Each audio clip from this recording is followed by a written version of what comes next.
There's a stretch of the country in the Midwest that most people drive right past. Flat farmland, long highways, nothing to see. But tucked inside that landscape is something completely different. A maze of cold, clear limestone valleys and more trout streams than most people will ever fish in a lifetime. Today's guest has done more than just fish it. He's studied it, written about it, mapped it out, and helped tell the story of a place that's quietly becoming one of the most interesting trout fisheries in the country. This is the Wet Fly Swing podcast, where I show you the best places to travel to for fly fishing, how to find the best resources and tools to prepare for that big trip, and what you can do to give back to the fish species we all love. John Van Vliet is here today, and we're going to be breaking down how to approach small streams and spring creeks that sometimes might even look too small to hold fish. We're going to talk about the species that they're fishing there and how you can find 20-plus inch browns and rainbows in some of these streams. We're going to find out about the simple shift that will help you find fish faster in these small creeks. We're going to get a handful of go-to flies and tactics that work anywhere around the country, and how tools like trout routes are opening up water most people never find. We're going to get into that today. Plus, you'll also find out which of his books hit 100,000 in sales and how this has been a go-to for fly tires for many years. This is a great one. Glad I could share it with you. You can find John at troutrunpress.com. Here he is, John Van Vliet. How you doing, John? I'm doing great. How are you doing today, Dave? Not too bad. Not too bad. Yeah, we're gonna talk about. You've got a wide-ranging background. I'm excited about this because we're probably gonna go back a little ways and hear about what you've written. You've got a ton of books out there. The Driftless is a special place for us. I've been there once and fished it. It's amazing. And we're going to connect with trout routes, fly tying. You got a fly tying book out. We just had a boot camp we did, which we had some great fly tying sessions and all that stuff. But very cool. Dave, once in the Driftless is not enough. So you have to come back to Driftless. Once isn't enough. Yeah. Yeah. How many times do you have to fish the Driftless before you feel like you've got it? You got a feel for it. Always one more.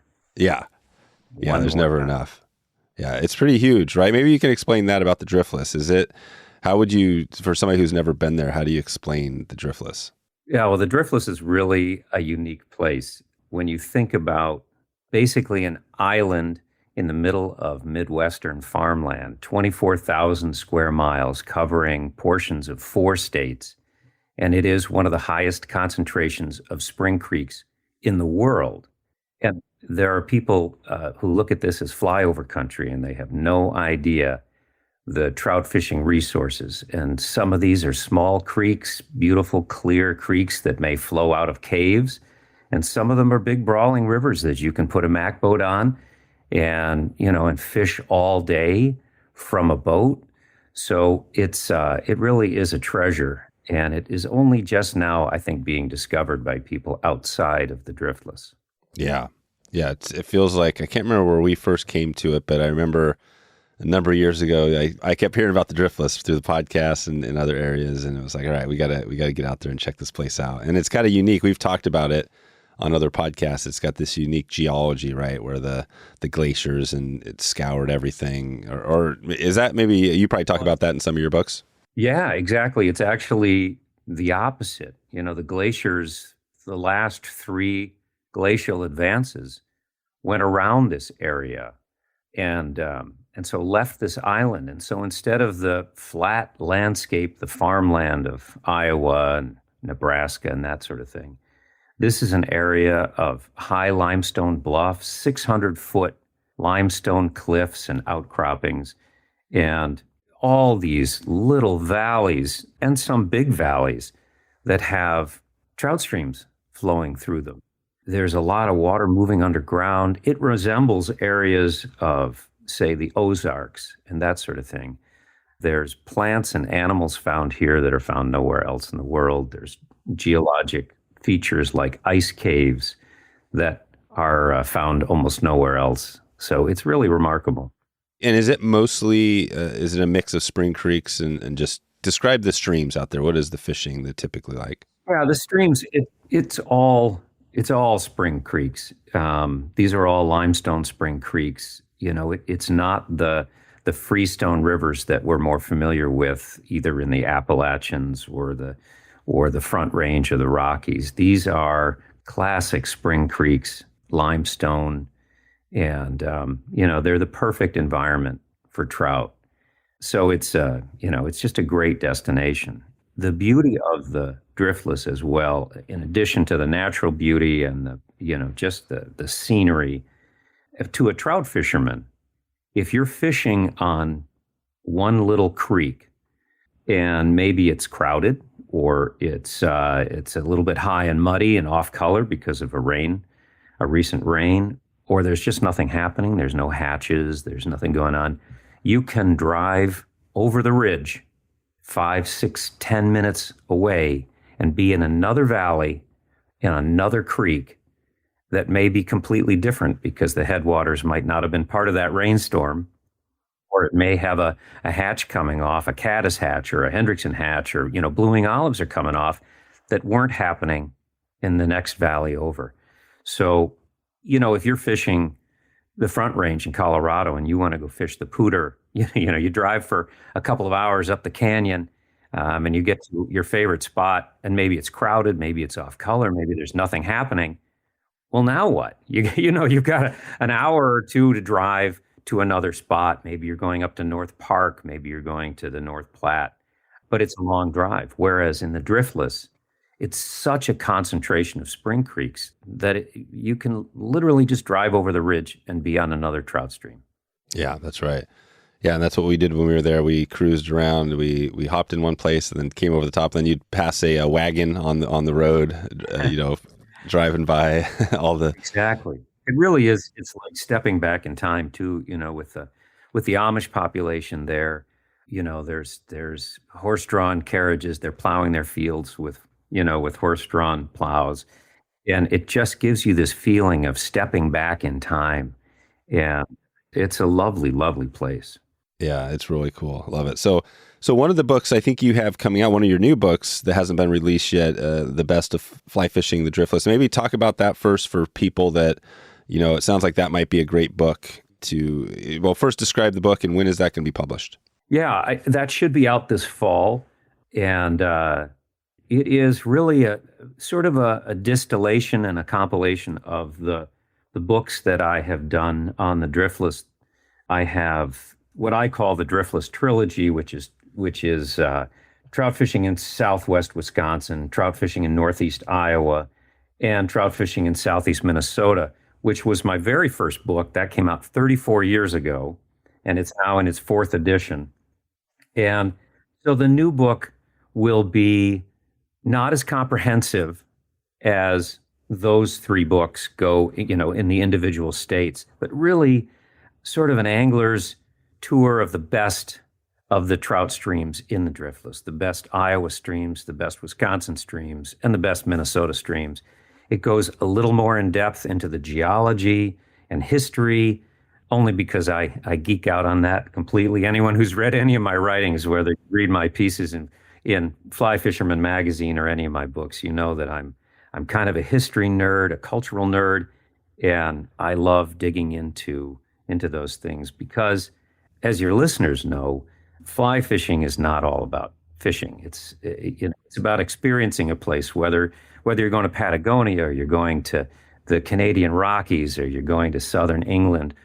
All of these places are so rich in history and culture and scenery that I present that in my books as well. That's amazing. Just for our first random tangent on the Amish, do you get into some of that history and why that area is such a hot spot for all the Amish and kind of everything that's going there? I do. I touch on that a little bit. I touch on the Native American history. Oh, right. Which is pretty significant, and there's some real heartbreaking history in the Driftless with the Black Hawk War in the 1830s, and some of the reasons why even the streams are there, and the effigy mounds and all of that. I think that's really interesting, and I think it's important to someone who is fishing in these places. I just did a piece on the Black Hills in Fly Fisherman magazine that went into that as well. When you fish in these places, I think it's important to understand, what was there before and why these places were sacred to the Native Americans and why they're important to the Amish and why they're important to us. There's a lot of recent cultural history that, the Norwegian populations that settled here, the Finns that came over to do the mining and that sort of thing. There's a lot of history in the Driftless, and I think it's important for us to understand it. And I really enjoy digging into that and presenting that. Nice. Well, there's a ton of good resources. Obviously, your books will have links in the show notes to everything there. For the new book that's coming out, you mentioned the best streams. What are, which streams make the list? What does it take to be the best stream out in the Driftless? That's a great question. I think people assume that the criteria is it great fishing? Well, of course, it's important that it's great fishing. But there are some streams in the new book that are very small and intimate, but they may have a native population of brook trout that may or may not have been there since the glaciers receded. And to me, that's important, and it's a place worth visiting. Other rivers are clearly, blue ribbon streams where the trout per mile count can be above 2,500, and they are, well known as some really great destinations. Trout Run in Minnesota is a popular one. It's a blue ribbon stream. And Timber Coulee over in Wisconsin, there are quite a few, the Rush, the Kinney, these have to be in this book, for a lot of good reasons. But I also put some hidden gems, not to hotspot, not to ruin them, but to share them. This information is out there, but to share these beautiful resources and encourage people to visit and try some of these streams, whether they're big streams or small streams. Yeah. Do you get into the kind of the fishing, the tips and tricks in the book? Absolutely. I offer, as I have in some of my books for over 30 years, I have 10 tips for small stream fishing, because I think when someone comes to the Driftless, it's important for them to understand how to approach these streams, where the fish are, how to keep a low profile, all the stuff that, trout anglers are familiar with. But, these small, clear spring creeks, they offer a challenge, and understanding that challenge and having some tips on how to approach those streams, I think really helps.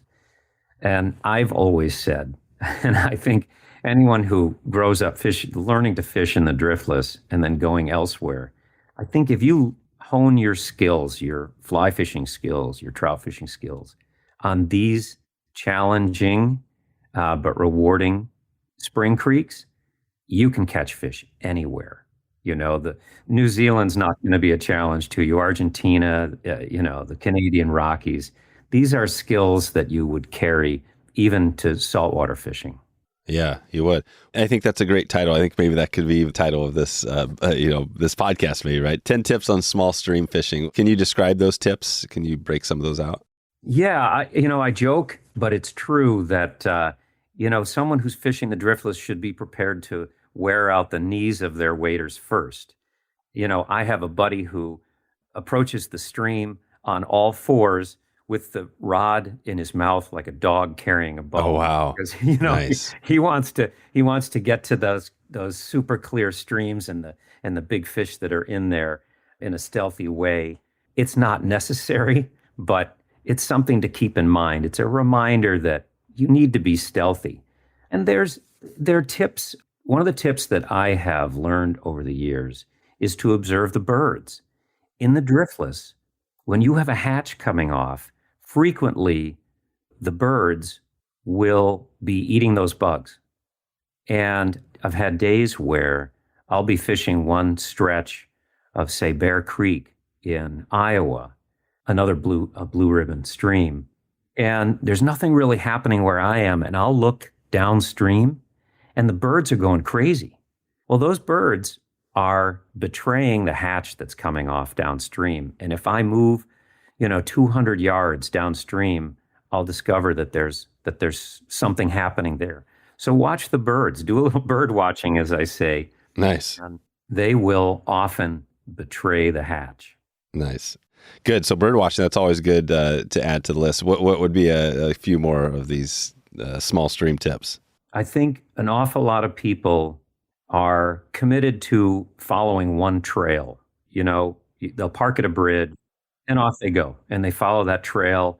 And I always say, stay off the trails. Try and get to the other side. Try and find a different way to approach that stream, because I think that the trout get used to or wary of people following that trail.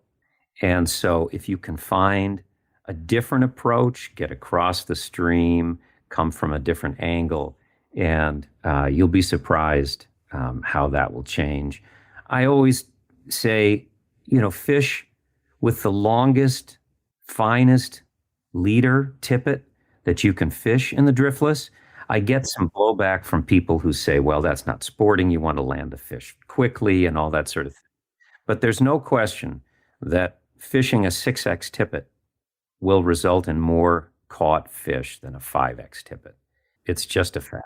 Is that your go-to? Is there times where you even go maybe lighter than that? I have gone lighter than that, but I also know that you'll lose fish or you'll have to fight them longer. And sometimes that can be, more of a challenge, especially if you're targeting bigger fish.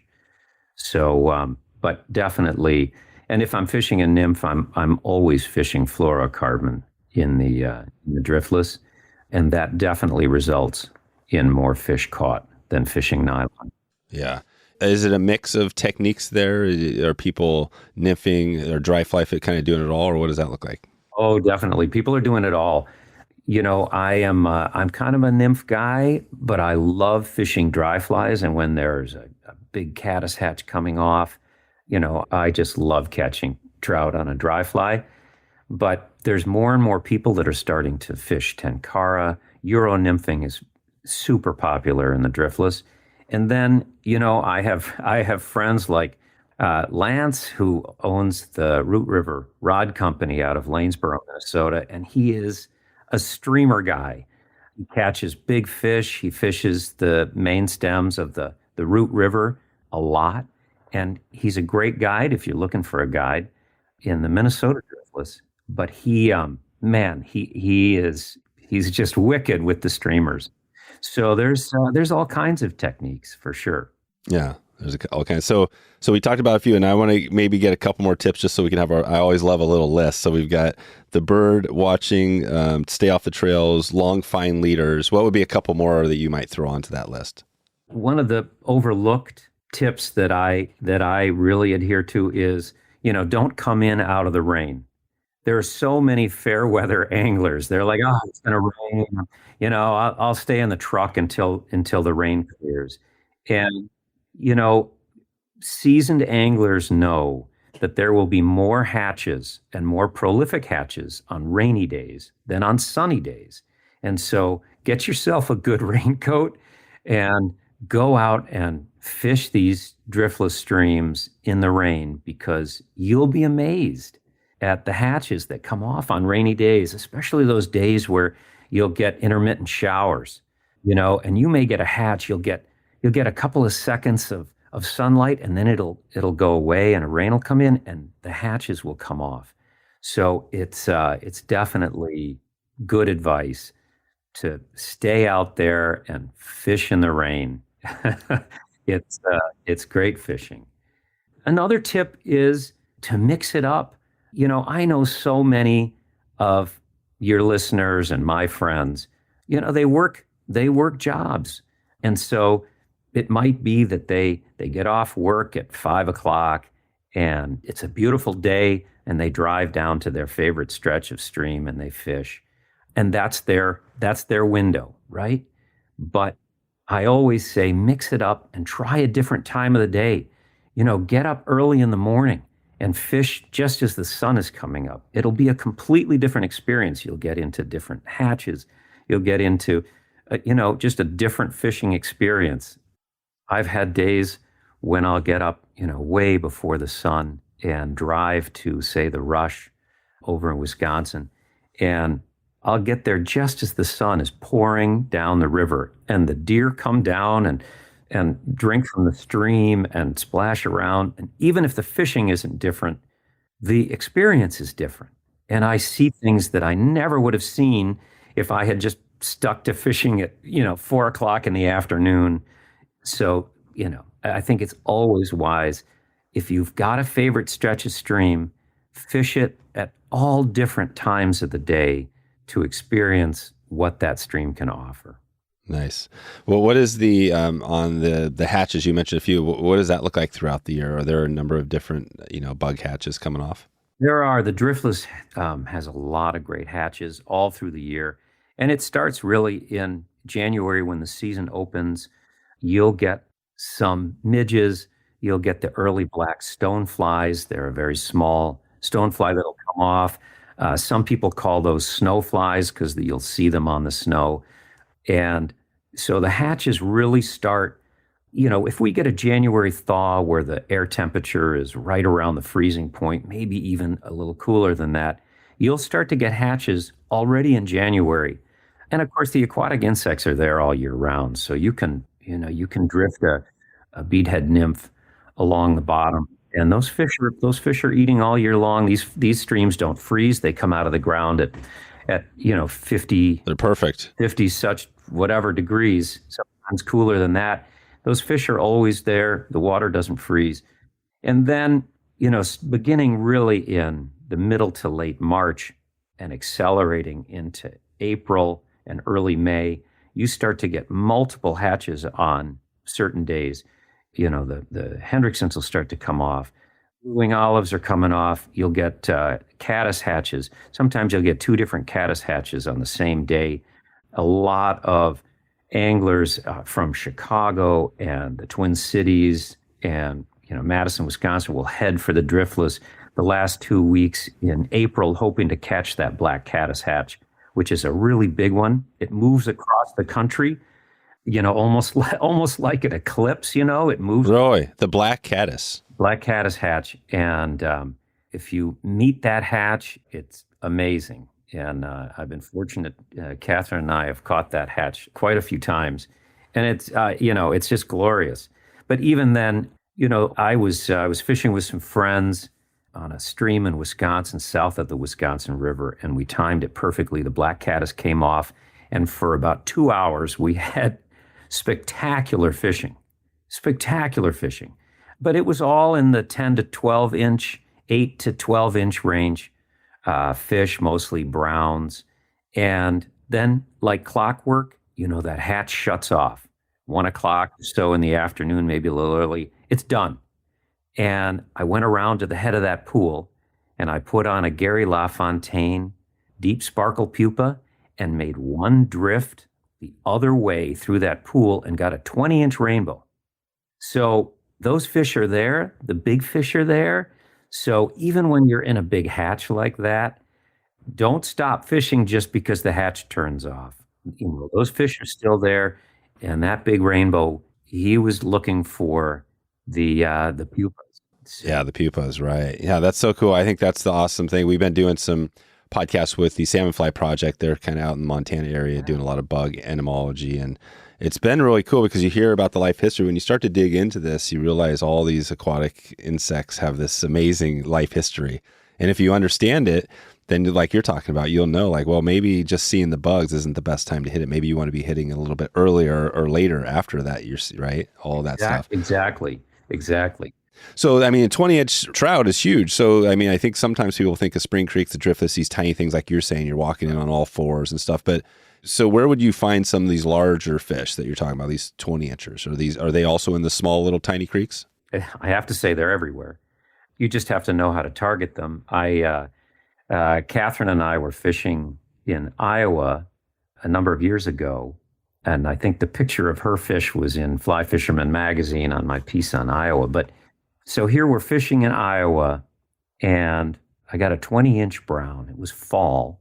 I got a 20-inch brown, beautiful male, kype jaw, all colored up.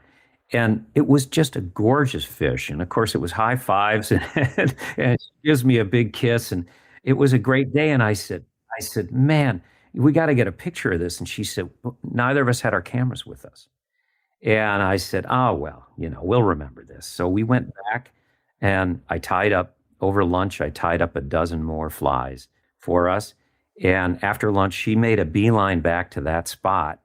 And I was helping a friend of ours who's an older gentleman. He's passed now, and I was helping him get into the water, and I hear her whistling, and I said, Adam, I think she's got one. And I went around the bend, and here she's cradling a 24-inch hen. No way. And I said, gosh, it's a shame we don't have a camera. And she pulled a camera out of her vest. Really? So we documented that fish. So they're in there. Oh, wow. And is that fish? Is that the fish in the magazine? That's the fish in the magazine. Remind us again, just in case folks out there have, which magazine? That was in Fly Fisherman magazine. It was an issue on fishing Iowa. It was a couple of years ago, I would say. So, yeah. Okay. We'll see if we can track it down. If not, we'll follow up with Fly Fisherman, and we'll see if they got something there. But no, this is cool. I think this is the great thing about this is we're not talking, brook trout that are small and native are amazing, right? That's super cool. But also, catching a 24-inch brown is amazing too, right? So the Driftless it sounds like it's got a little bit of everything out there. It does have a little bit of everything. I have an old friend that he travels a lot, as we do, and he always comes back to the Driftless. He says, it's all here. It's all here.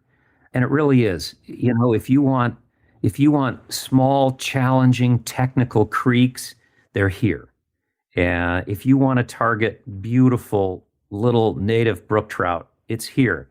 But if you want to float in a Mac boat, a drift boat, and you want to be targeting, big browns with streamers, it's here. It is. You can actually float. There's places you can drift too. Absolutely. And of course, in the Driftless, we always talk about the trout. But there's great smallmouth fishing here. Our friend PJ Smith, who's a guide. PJ. We know PJ. Right? PJ, yeah. He's phenomenal. In fact, I'm going to see him. I saw him last weekend. I'll see him again this weekend. He's doing cool. a presentation. And he floats the Wisconsin River for smallmouth. And, Catherine and I love fishing for smallmouth. So, you don't just you can do a lot. There are a lot of fishing opportunities in the Driftless for sure. Amazing. What is your connection to trout routes? How did you first run? Trout routes is obviously all over the place, but how did you first connect with them out there? They're kind of in your area, right? Yeah, exactly. And, it was started here in the Twin Cities by my very good friend, Zach Pope. Oh, Zach is okay. Yeah. And Zach's been on the podcast too. This is cool. Yeah, he's a great guy. We have, he and I fished we floated the Middle Fork of the Salmon River in Idaho last year. For a piece I did for Fly Fisherman magazine. Oh, you did? Oh, wow. Through the 100-mile section? Yes, exactly. The remote. Wow. How was that trip? It's spectacular. Absolutely. Yeah. Hot springs on the cliffs and stuff like that. Exactly. Zach is still talking about it. That was a great trip. But my history with trout routes is pretty funny. I've been doing these regional guides now for 34 years. And the trick is keeping the maps current. Right? Oh, right. Yeah, because you have a book that goes out, and then 10 years later, it might not be the most accurate, at least. Exactly. All of it. Exactly. So over the years, I've tried various ways to keep these maps current because I think it's important for someone to, these books are standalone, but it's also important for people to get, real-time information. And so much of that comes from the DNR websites and that sort of thing. But I got this crazy harebrained idea that if I put a QR code next to the map in my book, that it could link directly to trout routes. And so the person who bought the book would not only have a standalone book with a map and all that, but that they could scan that QR code and it would take them to trout routes and they would get stream flows and access and, what's private, what's public, all of that. So I knew of Zach. I knew he was a one-man operation who'd started this little app, and I cold called him and I said, Zach, here's who I am, and I got this crazy idea to put QR codes in my books. And he was quiet for a minute, and he said, I love that idea. I don't know how we're going to do it, but let's move forward as if we can do this. So we spent about 4 months writing the code, figuring out how to make a direct link from a QR code in a book to an exact location and stream on trout routes. And it's been a big success. And of course, Zach has gone on. He sold trout routes to Onyx. Yeah, he did. That's right. Zach has moved on, right? Yeah, but I see Zach regularly. We get together for coffee, and he's just a great guy. But I still work really closely with all the folks at Trout Routes and Onyx. They just keep making that app more and more powerful. I'm an absolute evangelist for Trout Routes. And I'll tell you, it's changed so much. I mean, 4 years ago, 5 years, whatever it is now, I can't remember quite how long ago it was that we first did this. Yeah. And which book is this? Which book did this first come out in the QR codes? It first came out in the Iowa book, I believe. Right. So somebody could go into the Iowa book right now.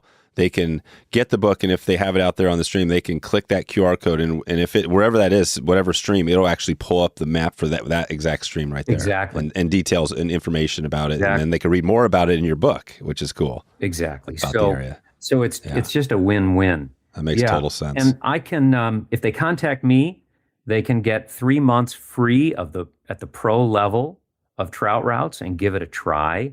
And if they like it, they can continue. But there's no obligation. They don't have to put a credit card in. But they can reach out to me at john@troutrunpress.com or at troutrunpress.com. They can contact me, or even on Instagram, and I can get them the link to 3 months free. Okay, good. So your books, maybe let's talk a little more, because you have another book that is out there, and I didn't even realize this was your book, but it's The Art of Fly Tying. And it's been out, I think, 1995. It was published. Right. Talk about that. Was that one of your early books that you published? It was.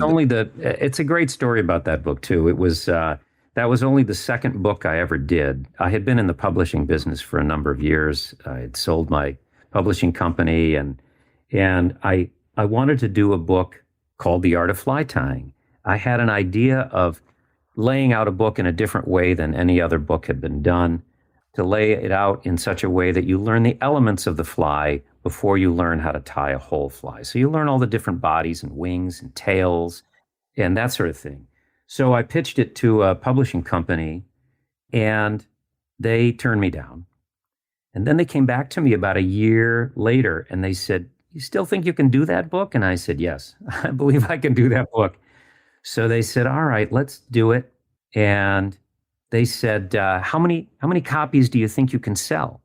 And I said, well, Swisher and Richards sold 50,000 copies of their book in paperback. So I think we can do okay with it. And we flew out actually to Manchester, Vermont, to meet with a certain outdoor retailer that you might identify as a Vermont company. Right. Met with a certain fellow that's rather prominent. In the book writing. It starts with T. Yeah. His name starts with a T. Sat down with him and showed him the book. And he said, if you sell 5,000 of those books, you'll be lucky. No kidding. Yeah. And I went home. I flew home with my tail between my legs. Which actually doesn't sound too bad. I mean, Swisher and Richards, 50,000. You're 10%. That's not too bad. Right. So we got back, and I got another crazy idea to do it with a concealed wire binding so the book would lay flat. Oh, and the publisher nice. said, "Holy cow, that'll cost us $1.70 extra to produce that book Per book." Yeah, I said it's worth it. It'll lie flat on a fly tying bit. Yeah, because the books, any book, that's the most annoying thing about books sometimes, right? Where you're trying to set it there and it's folding back on you, and you got to wedge it open with. You got to put a brick on it to get it to lay flat, right? Yeah. So I met with the sales team of this publishing company, and we were deep into the production of the book. And I had 5 photographers working on it. It's got 250 photographs in it. And we were deep in production. And I met with the sales team and gave them a walkthrough on what this book would be like. Well, they went out, and God bless them, they sold it. So by the time we went to press, they had pre-sold 35,000 copies. No kidding. We printed 40,000 copies in the first printing. We went into 3 printings in 11 months. We sold 100,000 copies in 11 months. and it went on to be translated into Japanese. I have found the book in little shops in Labrador, in Argentina. It really had legs. So currently, it is out of stock. The company that owns the rights now, it's about, I think it's probably the fifth company. You know how publishing companies acquire each other. I think it's owned by a British company or a German company now, and I've been trying to get the rights and trying to get it back into print because it really. You can still buy it. You can still buy it right now. It looks like on Amazon for, you got the used. Well, I guess it's used. Yeah, these are used copies. Yep, they're still out there. I find them in antiquarian bookstores, which I wear as a badge of honor that I guess I'm now an antiquarian. But it was a very satisfying project. I'm very grateful for that book and all the wonderful things that it led to. Are those flies? It seems like the challenge on those is like, over 200 fly patterns. Which ones do you put on there? Were those focused on the driftless area, or were they kind of for everywhere? They were for everything, and I thought that it was important to put flies in that book, not necessarily just to be good fishing flies, but to be good flies for a beginning fly tyer to tie and learn to tie. There's some classic patterns in there. There's streamers, there's dry flies, wet flies, nymphs, attractor patterns, because when you start tying flies, you want a repertoire of patterns now that you know how to do it. You want a repertoire of patterns that you can tie using the skills you've learned, but that also will catch fish. Yeah, exactly. Nice. So we've got another great book out there. And how many books have you published over the years? Remind us again on that. How many do you have out there? I think somewhere around 17 or 18 books in my years of doing books, but I'm not 100% sure. I have bookshelves filled with copies of my books, and I'll have to stop and count them sometime. Yeah, you got a lot. That's pretty good when you get to that point. We, on the podcast episode, I think when I was at 200 interviews, I could remember exactly every single name and episode. But now we're almost at 1,000, and I'm like, that's crazy. So we're almost going to break, and I'm pretty sure we're leading the fly fishing space in interviews in the podcasting space. But yeah, it's hard to remember everything. After 200, I kind of I remember everybody, but I don't remember all the facts and the names and the numbers. But it's all good, right? It doesn't really matter. No, it doesn't really matter. It's like the old joke about the sailor who comes back to port, and he says, "Yes, I'm back from sailing the 8 oceans." And somebody says, "No, there are only 7 oceans." He said, "I thought that last ocean looked familiar." Oh man, that's classic. Yeah, that's great. Well, so this is awesome. So we got a little of your background on the books. Let's hear about more back to the Spring Creek, the small stream fishing. When you're out there, I think that's one challenge you come. And I remember when I was there, I saw these streams and they were small, and I was like, okay, where do I start fishing this thing? Can you give us a few tips on how you approach new water, how you find fish? Are you starting at the bottom, working up? Are you going down? What are you doing there? Well, my first advice is to get away from the bridges, right? I call the water near the bridges, even if there are trout rising there, I call that decoy water. Okay, no bridges. It's so alluring that it's easy. You want to park at the bridge, and you're like, oh, I only have to walk 50 yards, and I'm on great water. So I always say, walk beyond the decoy water. So I tend to work my way upstream. I tend to look at the water, observe the water, like I said earlier, look at the birds, see what the bird activity is, see if you're seeing rise forms. But I walk quietly upstream because the fish are going to be facing away from me. And I will try and I'll start to target kind of the obvious spots. So if there's a place where a riffle comes into a pool, I'll start by throwing a fly right in there for a couple of reasons. One is, chances are, the trout are there because it provides oxygen and a food source and cover. And the cover the protective cover that broken water provides to the fish also is cover for me, right? So, the fish in the pool may have seen me as I approach, especially if I'm not crawling on all fours like my buddy. But those fish that are holding in that broken water, they may not see me and they feel safe there. So that's where I'll start. And if I have luck there, I might work my way into that pool or up into the next pool, because through that, I'll identify what they're feeding on. If they're rising in that run, then chances are that there's something coming off, something's on the surface. If they're not, I'll throw in a tractor pattern either on the surface, or I'll throw a weighted nymph, get it down quickly and see what I can find in there. But I also I also like to cover water. I'm a guy that I will walk miles, because for a lot of reasons. One is, in my experience, if I don't get something on the first 2 or 3 casts, either I've spooked them or there's nothing going on, or I need to rest that pool or that run and come back to it. So, maybe I'll pluck one fish out of there and I'll make a mental note and say, I need to come back to this because I know there's more. And then I'll walk. And I tend to walk long ways when I'm fishing, just because you get to see interesting things. You get farther away from the bridges, you get farther away from other fishermen, and you might find new water that you had no idea it existed. So I love to explore. I love to hike. A couple of years ago, on a really hot July day, a friend and I hiked into a headwaters 6 miles, and we were confident that nobody had fished it for years. And it was a hot July day, and we went all the way to the headwaters where it was coming out of the side of a rock, and the water was 47 degrees, and it was 90-degree air temperature. Amazing. And there was mist on the water, and there were beautiful fish up in there. Really? Were they brook trout or a mix of species? Those were brookies. Yeah, we got into the brookies up there for sure. But we did get browns lower down. But, I'm not afraid to cover. Yeah, cover ground. And there you can do that. Isn't that the cool thing about is the law the same in those 3 states where you can walk basically on private property? As long as you're in the creek, you can walk right through the private property, right? That's not true. That's not? No. Minnesota and Wisconsin are what we call keep your feet wet states. So as long as you're in the water, not in the high water mark, as it is in some Western states, but you're actually in the stream and in the stream.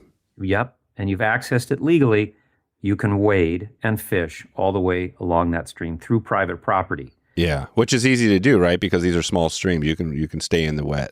Yeah, exactly.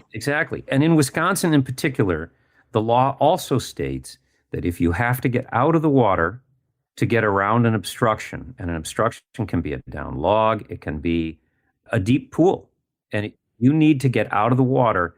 In Wisconsin, you are within your legal right to get out of the water as long as you go around the obstruction and get back in at your earliest opportunity. You can't fish. Yeah, you can't fish off the bank, but you can get back in. Exactly, but you can go around an obstruction. So, and in Minnesota, the law is very similar. Keep your feet wet and you're within your legal rights as long as you access that water through public access, whether it's a bridge or state land, state park, that kind of thing. In Iowa, that's not the case. In Iowa, currently, and I say currently because we're hoping that law will change, but currently in Iowa, the riparian landowner owns the banks and the stream bottom. So you have to ask permission to go into a stream that is privately owned. Now, given that, there is so much public access in all of these states, well, particularly, Minnesota, Wisconsin, and Iowa, there's a ton of public access. You never need to trespass. There's no need to trespass. And if you want to try a stretch of private water, my experience is that Iowa landowners tend to look at themselves as stewards of the land and of the streams. And they are generally very agreeable. If you reach out to them, they will give you permission. And as long as we respect their property and livestock and we don't leave trash. Don't leave gates open and all that stuff. Yeah. Exactly. Now, we talk about the Driftless as being 4 states, right? We never talk about Illinois. No, you don't. Yeah, there is another state there. And if you go to Galena, Illinois, which is a beautiful town, you are in the heart of the Driftless. That's Driftless, but there's no trout fishing.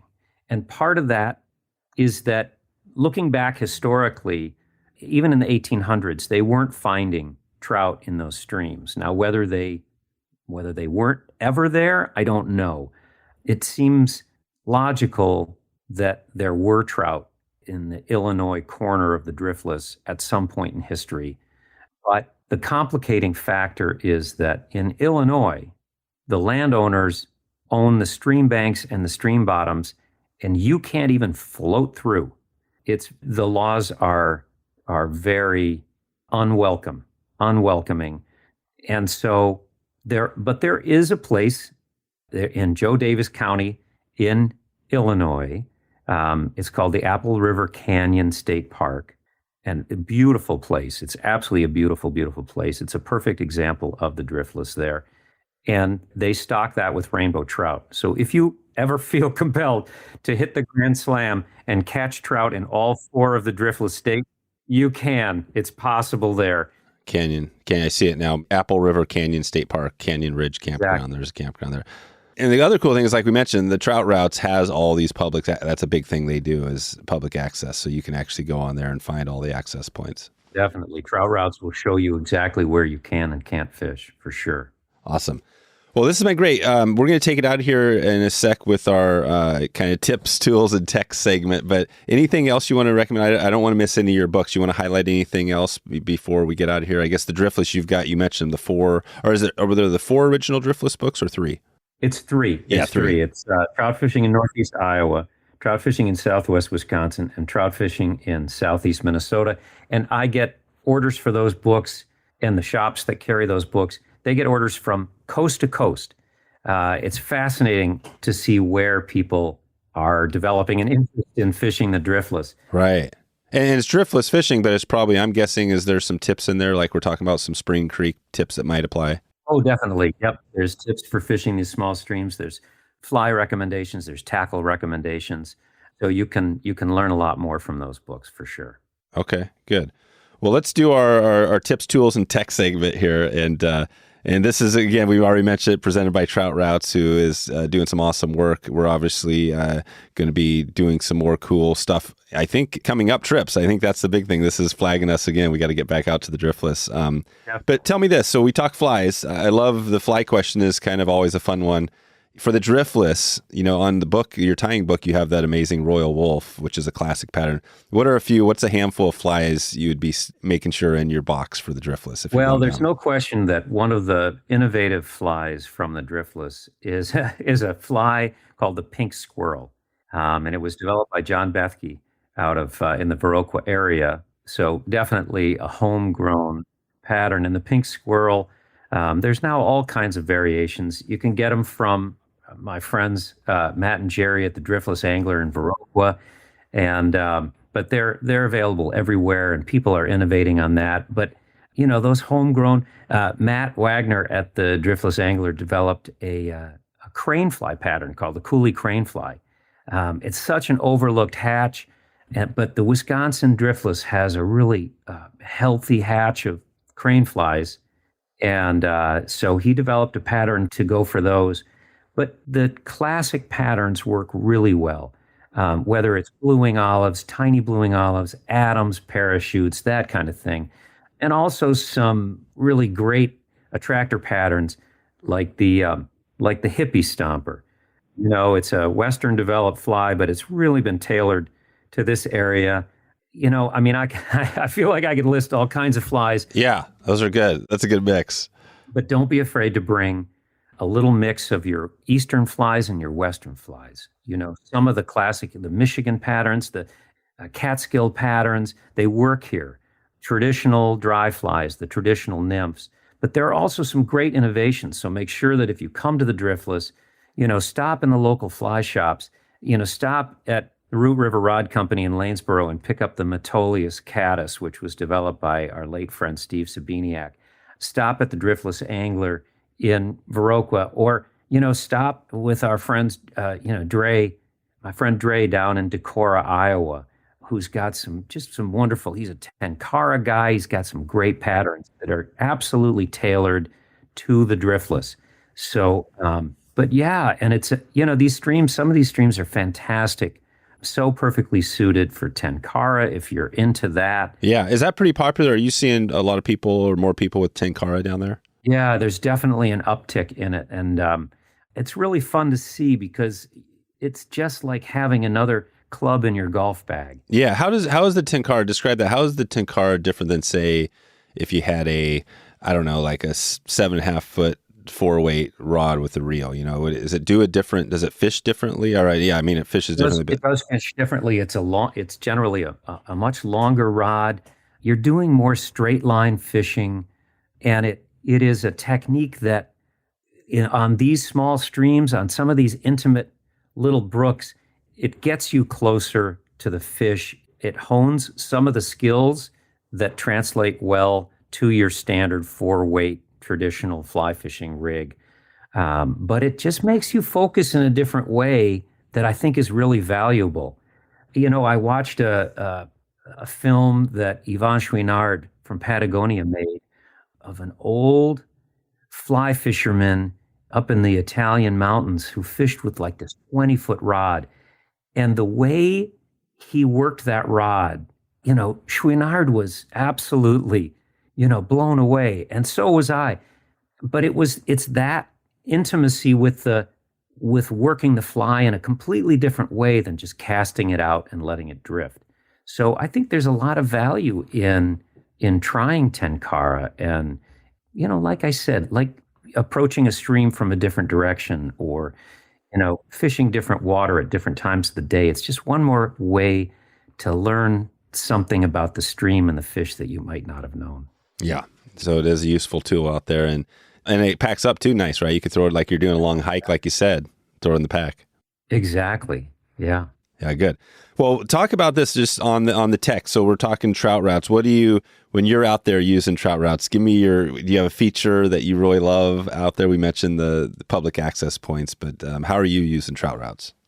Like I said, I've used trout routes since the beginning and watched it grown. But for me, it has multiple great uses. One, it absolutely identifies where I can fish and where I can't fish. I can tell, exactly where I'm going off of public land, public access. They do a really great job of that. But I use it for navigation. So, I'll be sitting at home and saying, okay, I'm going over to Wisconsin or I'm heading down to Iowa and I want to fish this particular stream. So I'll find the blue dot or the orange dot on the bridge. And I identify that it's exactly where I want to fish, where I want to park, where I want to start. And I'll click navigate me, right? It takes you immediately over to either Apple Maps or to Google Maps. And I can put that, in CarPlay in my truck, and I don't have to think about it. It'll drive me right there. I park at the bridge. And with the orange dot in trout routes, it actually shows you 360 what that bridge will look like. So you can identify, is there parking there? Does this look like a well-used access, or is it a little gnarly? Do I have a chance of maybe bushwhacking in and maybe it doesn't get fished all that much? But it's, and then now trout routes has introduced, at least in the Western states, they've introduced even species. So one of the big questions I get, we travel all over the country doing presentations on the Driftless. And it's amazing how many people will say to me, I want to come and catch brook trout. Show me a stream where I can catch brook trout. Well, what Trout Routes is doing now is you're actually able to select by species. So if you're going for some cutthroat species you have never caught before, you can select streams that just have that. And if you want to target just brookies, you can do that. So Trout Routes will tell you what species are in there. They'll tell you where the springs are. It's such a powerful app. Yeah, that's right. Yeah, it's got a lot of tools, and especially since they've, when they connect with Onyx, in the last couple of years, one of the best out there. They're starting to incorporate some of the, I think the features from Onyx, right, making it even more powerful. Definitely. We were just out at the fly fishing show in Pleasanton, California, hanging with our friends with Trout Routes and Onyx. And we were talking about what's coming down the line, and there's some really neat stuff. I can't tell you yet, but there's really neat stuff coming. And trout routes and onyx, it's a marriage made in heaven. And there's so much coming to trout routes and to onyx for the angler. It's just getting better and better and better. So, use the app, try it for free. If you want the link to try it for free for 3 months, reach out to us and we'll get you that link and try it for 3 months. And I can tell you that by the time that free trial period is over, it's just going to be an even more rich app than it is now. It's really powerful, and Onyx is doing great stuff. Yeah, that's it. Take us out of here with our fly tying. We mentioned that at the start, the fly tying book. Are you a big fly tyer? Is that something where on that book, did you do a lot of the photos and all that stuff? I did a lot of the tying. I had a young kid named Chad who did a lot of the tying for me while I was, working with the photographers on other things. Before I did that book, I tied flies nonstop. I was one of those guys that got into it, and all I wanted to do was tie flies. Is that how you got in? And maybe take us back quickly on your background. Is that how you first came into fly fishing? Was through I came into fly fishing with my dad. My dad was a fly fisherman. I grew up with it in the Driftless area. Well, and back east, my grandparents had what they call a camp in the Adirondacks. So I started fishing up there in the Adirondack Mountains, which is just about one of the prettiest places in the country as well. And so then I started tying flies when I was in college, and my dad and I would take fishing trips, and it just evolved from there. Yeah. So you've been doing it your whole life. So this fly fishing has been with you most of your life. Yeah, and I hope someday I'll actually, learn everything there is to know. Yeah. What's next for you? You got this big book coming out, which is coming out this year. After this, you got your next book already you're thinking about, or how does that look? Yeah, I have another book or two that I have been outlining. I'm not going to give anything away, but, I really enjoy writing. I love being a contributing editor for Fly Fisherman magazine. It's just one of the most satisfying things I do. And yeah. That's it. So you're going to keep going strong in all the books and where else, so we can see Fly Fisherman magazine? Is that the magazine that you're typically writing in? Right. I've written for others. I've written for Atlantic Salmon Journal. I used to write for the New York Times. So I've written for a number of other magazines. But I love what Fly Fisherman is doing. I love the direction they're going as well. I've been involved with them either tangentially or directly for over 30 years. Yeah. Well, I think, John, we can leave it there. We will send everybody out to troutrunpress.com. They can follow up with you on all your books. And yeah, this will be great. I definitely want to follow up with you, and maybe we'll get a history lesson on the next one if we can get you back on, and we'll keep this going. So thanks again for all your time. It's a deal. Thank you, Dave. Thanks for inviting me. Hope you enjoyed that one. If you get a chance, go to troutrunpress.com. Let John know you heard this podcast. If you're interested in going to the area of the Driftless or just learning more about Spring Creeks in general, check in with any of John's books. Everything there. Excited to keep this one going. Want to let you know, tomorrow, stay tuned. Pablo from The Noob and the Knower is here, the Noob and Knower podcast. We got a great conversation coming at you tomorrow. If you're not familiar with this podcast, you got to check it out. Pablo has some good stuff going here, so that's going to be a big one tomorrow. And also, the Dry Fly School, if you're interested, check in with me and let you know what we have still going for availability. The Dry Fly School with On Demark Lodge. You can also go to wetflyswing.com/ondemark. That's ONDEMARK, or send me an email anytime, dave@wetflyswing.com. I'll let you know what we have. We are hitting the Missouri this year. The big Dry Fly School. Don't miss it. I'll be there. Hope to see you on the water. All right, that's it. I'm getting out of here. Appreciate you for stopping in today, and we'll hopefully see you on that episode tomorrow. Have a good day. Have a good morning, afternoon, or evening, and we'll talk to you on the next one. Thanks for listening to the Wet Fly Swing Fly Fishing Show. For notes and links from this episode, visit wetflyswing.com.